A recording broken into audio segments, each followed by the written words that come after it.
Hello friends, welcome to my channel moms magical tips and tricks. আমার আগের দিনের ভিডিওতে আমি তোমাদের সাথে শেয়ার করেছিলাম যে আমরা ছোট বাচ্চাদের কিভাবে প্রোনাউন হি এবং শি শেখাতে পারি, এবং সেই রিলেটেড বিভিন্ন ওয়ার্কশিটও কিন্তু আমি তোমাদের সাথে শেয়ার করেছিলাম। যারা আগের দিনের ভিডিওটা দেখোনি তাদের জন্য আমি আই বাটনে সেই ভিডিওটা কিন্তু লিঙ্ক দিয়ে দেবো, তোমরা উপরে আই বাটনে ক্লিক করে কিন্তু একটু দেখে নিতে পারো। কারণ আজকের যে ভিডিওটা রয়েছে, আজকের ভিডিও যে টপিকটা রয়েছে সেটা কিন্তু সেটা রিলেটেড।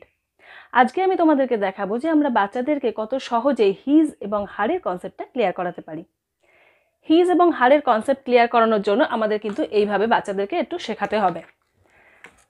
এখানে দেখো, আমি যেমন অলরেডি লিখে রেখেছি যে হি এবং শি এগুলো কোন ক্ষেত্রে অ্যাপ্লাই হয়। হি কথাটা আমরা কোনো মেল জেন্ডারের ক্ষেত্রে অ্যাপ্লাই করি, যেমন বয়, ম্যান, আঙ্কেল, ফাদার, যে কোনো মেল জেন্ডার পুরুষ মানুষের ক্ষেত্রে কিন্তু আমরা হি কথাটা ইউজ করি। এবং শি কথাটা কোথায় ইউজ করি? ফিমেল জেন্ডারের ক্ষেত্রে। এটা তো আমি আগের দিনও তোমাদেরকে বলেছি। এবার আজকে আমি যে বিষয়ে কথা বলবো সেটা হচ্ছে হিজ এবং হার। প্রথমেই যেটা বাচ্চাদেরকে ভালো করে বুঝিয়ে দেওয়া দরকার যে হিজ হার এই দুটোর মানে কিন্তু সেম। তার, এটার বাংলা মানে হচ্ছে তার। মানে আমরা যখন কোনো কিছু বোঝাই এটা তার পুতুল, এটা তার বল, তখন সেক্ষেত্রে হিজ বা হার এই কথাগুলো কিন্তু ব্যবহার হয়। কিন্তু হিজ এবং হার কোন ক্ষেত্রে ব্যবহার হবে? হিজ কথাটা ব্যবহার হবে মেল জেন্ডারের ক্ষেত্রে, মানে পুরুষদেরকে বোঝানোর ক্ষেত্রে কিন্তু হিজ কথাটা ব্যবহার হবে।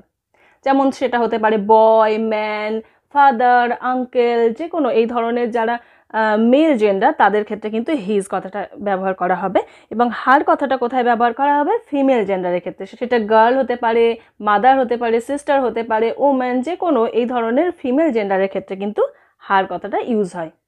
তো হিজ এবং হারের বাংলা মানেটা যখন বাচ্চারা ভালোভাবে বুঝে যাবে, এটা কোন ক্ষেত্রে কোনটা অ্যাপ্লাই করতে হবে সেটা যখন ভালোভাবে বুঝে যাবে, এরপরে কিন্তু কোনো বইয়ের সাহায্যে ছোট ছোট সেন্টেন্সের মাধ্যমে বা বিভিন্ন ওয়ার্কশিটের মাধ্যমে কিন্তু বাচ্চাদেরকে এই কনসেপ্টটা আরও ভালোভাবে ক্লিয়ার করানো যেতে পারে।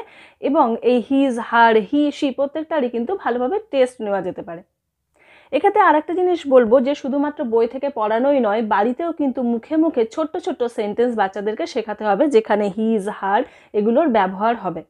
যত বেশি বাচ্চাদেরকে বাড়িতে বলানো প্র্যাকটিস করানো হবে তাতে কি হবে? বাচ্চাদের এই কনসেপ্টটাও আরও ভালোভাবে ক্লিয়ার হবে। কোন জায়গায় হি, শি বসবে, কোন জায়গায় হিজ, হার বসবে, এই কনসেপ্টটাও ক্লিয়ার হবে। তার সাথে সাথে তাদের কিন্তু ইংলিশে কথা বলার যে ক্ষমতা সেটাও কিন্তু খুব ভালোভাবে বাড়বে। তাহলে চলো এবার দেখে নিই যে আমরা ছোট ছোট সেন্টেন্সের মাধ্যমে বাচ্চাদেরকে কিভাবে হিজ এবং হারের কনসেপ্টটা আরও ভালোভাবে ক্লিয়ার করাতে পারি। দেখো বন্ধুরা, বাচ্চাদেরকে হিজ এবং হারের কনসেপ্ট বিভিন্ন ছোট ছোট সেন্টেন্সের মাধ্যমে বোঝানোর ক্ষেত্রে আমরা এই ধরনের ছবিযুক্ত বিভিন্ন ছোট ছোট শব্দ ব্যবহার করতে পারি। এখানে যেমন দেখো একটা ছবি রয়েছে এবং সেই ছবিটার রিলেটেডই কিছু সেন্টেন্স কিন্তু এখানে রয়েছে। যেমন এনার সম্পর্কে এখানে বলা হচ্ছে দিস ইজ সীতা, ইনি হচ্ছেন Sita. That is her heart, তার মানে এটা হচ্ছে ওনার হার্ট। এখানে দেখো হার কথাটা কিন্তু ব্যবহার করা হয়েছে। দ্যাট ইজ হার কার্ট, এখানে যে যে গরুর গাড়ি রয়েছে তো সেটাকে বলা হচ্ছে that is her cart, and that is her cow, এটা হচ্ছে তার গরু। তো এইভাবে কিন্তু হার কথাটা কোথায় ব্যবহার হচ্ছে, মানে সীতা, সীতা যিনি হচ্ছেন একজন মহিলা, তার ক্ষেত্রে কিন্তু এই হার কথাটা বারবার ব্যবহার হচ্ছে, সেটা কিন্তু এখানে বেশ কয়েকটা সেন্টেন্সের মাধ্যমে বোঝানো হচ্ছে।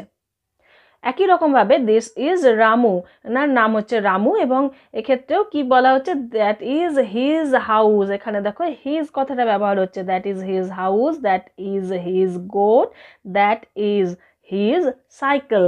তো এক্ষেত্রে কি ব্যবহার হচ্ছে? রামুর কথা বলার সময় কি ব্যবহার হচ্ছে? হিজ কথাটা ব্যবহার হচ্ছে। তার মানে ইনি যেহেতু একজন পুরুষ, একজন মেল, তো সেক্ষেত্রে কিন্তু ওনার কথা বলার সময় কিন্তু হিজ কথাটা ব্যবহার হচ্ছে। এইভাবে কিন্তু ছোট্ট ছোট্ট সেন্টেন্সের মাধ্যমে বাচ্চাদেরকে হিজ এবং হারের কনসেপ্টটা খুব ভালোভাবে বোঝানো যায়। এখানে যেমন ছবির মাধ্যমে বাচ্চাদেরকে বোঝানো যায়, সেরকমই যে কোনো জায়গা থেকে এই ধরনের ছবি নিয়ে কিন্তু বাচ্চাদেরকে বোঝানো যায়। এক্ষেত্রে যেমন দেখো, এই বইটাতে জাস্ট সিজনের কথা লেখা রয়েছে, তো আমরা এই ছবিটাকেও কিন্তু বাচ্চাদেরকে হিজ এবং হারের কনসেপ্ট বোঝানোর জন্য ব্যবহার করতে পারি এবং বাচ্চাদেরকে বলতে পারি যে তোমরা বলো।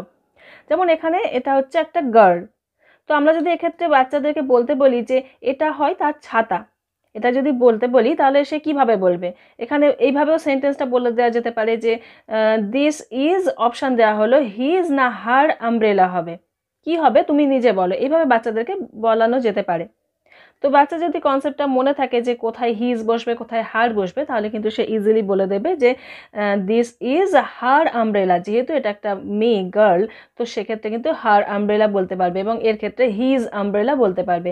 এই ধরনের যে কোনো জায়গাকার ছবি নিয়ে কিন্তু বাচ্চাদেরকে এইভাবে জিজ্ঞাসা করা যেতে পারে। বারবার করে জিজ্ঞাসা করার ফলে কী হবে, তার কিন্তু সেটা রিপিট করা হবে এবং এর ফলে তার কিন্তু কনসেপ্টটা পুরোপুরি ক্লিয়ার হয়ে যাবে। সে কখনোই কনফিউজড হবে না কোথায় হিজ বসবে নাকি কোথায় হার বসবে এই ব্যাপারটা নিয়ে।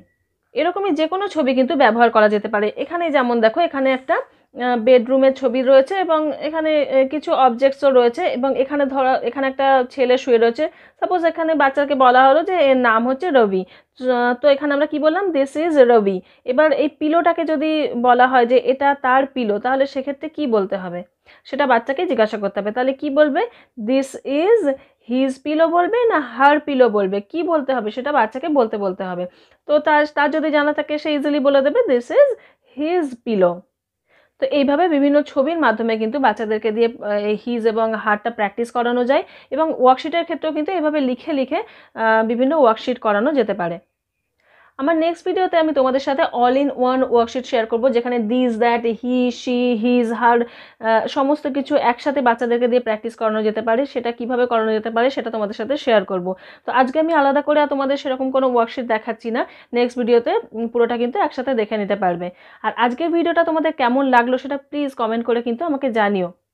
আর যদি ভালো লাগে তাহলে প্লিজ লাইক করে দিও এবং অন্যদের সাথে শেয়ারও করতে পারো। আর এই চ্যানেলে যদি তুমি নতুন হয়ে থাকো তাহলে প্লিজ চ্যানেলটাকে সাবস্ক্রাইব করো।